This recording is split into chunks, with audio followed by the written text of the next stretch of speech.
तो इस वीडियो में हम लोग देखने वाले हैं मैथ के बारे में, यानी सी शार्प में जो मैथ होता है उसको कैसे अप्लाई किया जाता है। तो यहाँ पर मैथ क्लास के बारे में हम लोग पढ़ेंगे। तो मैथ क्लास हम लोगों को कुछ मेथड देता है जिसकी मदद से हम लोग कुछ काम कर सकते हैं मैथ में।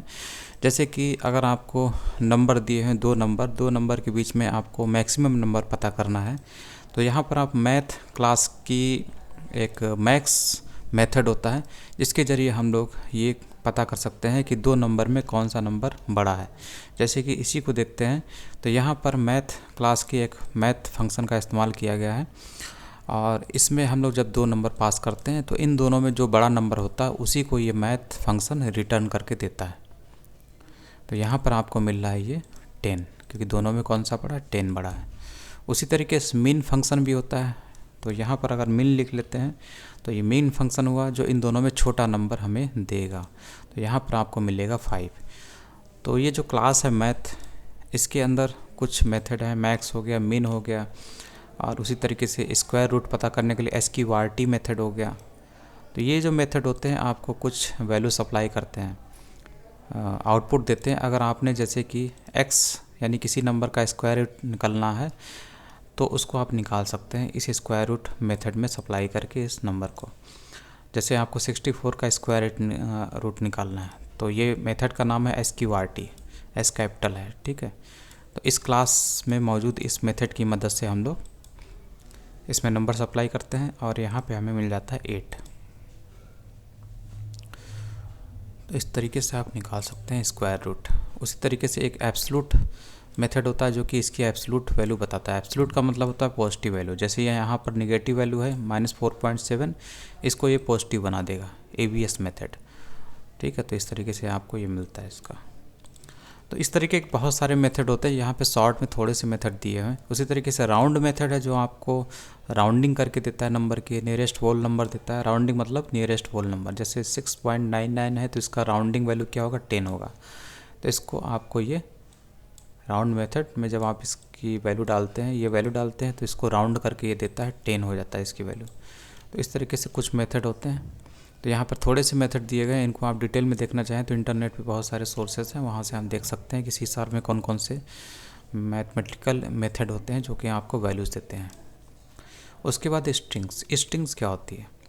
स्ट्रिंग्स मतलब जब भी आप कैरेक्टर्स लिखते हैं और उसको डबल कोट में लिखते हैं तो वो स्ट्रिंग वैल्यू होती है।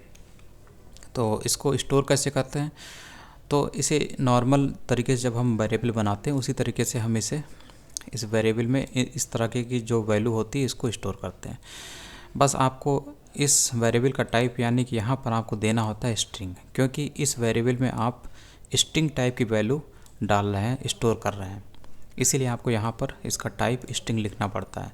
और ये स्ट्रिंग क्यों है? क्योंकि ये कैरेक्टर से मिलकर बना है और ये डबल कोट से घिरा हुआ है। तो डबल कोट के अंदर जो भी चीज़ें रखते हैं वो सारी स्ट्रिंग बन जाती हैं, ठीक है। भले ही आप यहाँ पे नंबर रखिए, वो भी एक जो नंबर है वो भी स्ट्रिंग बन जाती है। तो डबल कोट में रखी जाने वाली सारी चीज़ें स्ट्रिंग बन जाती हैं, ठीक है। तो ये वेरिएबल है जिसमें हेलो वैल्यू स्टोर की गई है और ये कैसी स्ट्रिंग है, क्योंकि ये डबल कोट में रखी गई है और इसका टाइप आप यहाँ पर स्ट्रिंग के रूप में देते हैं। उसी तरीके से थोड़ा सा बड़ा सेंटेंस है, ये सेंटेंस है जिसको स्ट्रिंग के रूप में पेश किया गया है और इसमें स्टोर किया गया है। और ये किस टाइप की वैल्यू, स्ट्रिंग टाइप की है, तो इसीलिए यहाँ पर स्ट्रिंग टाइप लिखा हुआ है। अब इसके बाद यहाँ पर इसको प्रिंट करा के भी देख सकते हैं।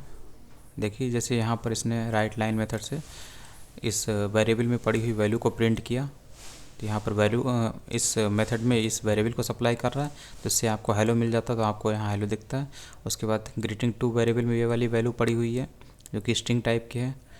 तो जैसे आप इस राइट लाइन में इस ग्रीटिंग टू मेथड को पास करते हैं तो आपको ये वाली वैल्यू मिल जाती है, ठीक है। तो ये वेरिएबल बनाए गए और इनमें ये स्ट्रिंग वैल्यू स्टोर की गई है। इस तरीके से आप भी कर सकते हैं। उसके बाद है इस स्ट्रिंग में कितने कैरेक्टर्स हैं, ठीक है। तो इसको हम लोग बोलते हैं length, number of characters in this variable. In variable में जो स्ट्रिंग पड़ी हुई है इसमें कितने कैरेक्टर हैं, ठीक है। तो यहाँ पर जो ब्लैंक स्पेस होता है ये भी एक कैरेक्टर होता है, इसको भी काउंट करते हैं। तो नंबर ऑफ़ कैरेक्टर्स पता करने के लिए आप लेंथ वर्ड का, लेंथ प्रॉपर्टी का इस्तेमाल करते हैं। तो इसको निकालने के लिए आप डॉट का इस्तेमाल करते हैं। जैसे ये एक वेरिएबल है, इसमें जो स्ट्रिंग पड़ी हुई है उसमें नंबर ऑफ़ कैरेक्टर्स कितने हैं, तो txt डॉट लेंथ लिखेंगे, वेरिएबल डॉट लेंथ लिखेंगे, तो ऐसे आप इस वेरिएबल में पड़ी हुई नंबर ऑफ़ कैरेक्टर्स को पता कर सकते हैं। जैसे कि यहाँ पे देखिए, यहाँ पे इसने ये आपका इतना तो स्ट्रिंग है, जैसे राइट लाइन मेथड में ये स्ट्रिंग है, ये तो एज इट इज़ यहाँ पर आ जाएगी, यहाँ पे देखेगी। और उसके बाद इसमें ऐड किया गया प्लस ऑपरेटर के ज़रिए इस चीज़ को। तो यहाँ से txt डॉट लेंथ से आपको क्या मिल जाएगा, txt वेरिएबल में पड़ी हुई स्ट्रिंग में कितने कैरेक्टर्स हैं इसकी वैल्यू आपको मिल जाएगी txt डॉट लेंथ से। इसमें कितने हैं, 26 लेटर्स हैं, 26 कैरेक्टर्स है, इसलिए यहाँ पे 26 आ रहा है, इसकी वजह से यहाँ पे 26 आ रहा है। उसके बाद दूसरे कुछ और मेथड हैं जो कि इसी स्ट्रिंग के लिए मौजूद होते हैं, जैसे टू अपर केस है। टू अपर केस की मदद से आप टेक्स्ट में जो स्ट्रिंग पड़ी हुई उसके सारे लेटर्स को अपर केस में बदल सकते हैं। उसी तरीके से टेक्स्ट में जो txt वेरिएबल में जो स्ट्रिंग पड़ी हुई है इसके सारे लेटर को आप लोअर केस में बदल सकते हैं इस टू लोअर मेथड की मदद से। बस आपको उसी तरीके से इसको अप्लाई करना है। txt डॉट टू लोअर इस तरीके से लिखेंगे तो इस टेक्स्ट के इस txt वेरिएबल के सारे जो लेटर्स हैं इस स्ट्रिंग में जो लेटर्स हैं वो सब लोअर में बदल जाएंगे। तो इस तरीके का आपको आउटपुट दिखाई देगा। वहीं txt dot to upper method लिखने से आपका जो txt है इसमें जो लेटर हैं वो इतने बड़े में दिखाई देंगे, कैपिटल में हो जाएंगे। तो txt डॉट टू लोअर इसका इस्तेमाल कर सकते हैं।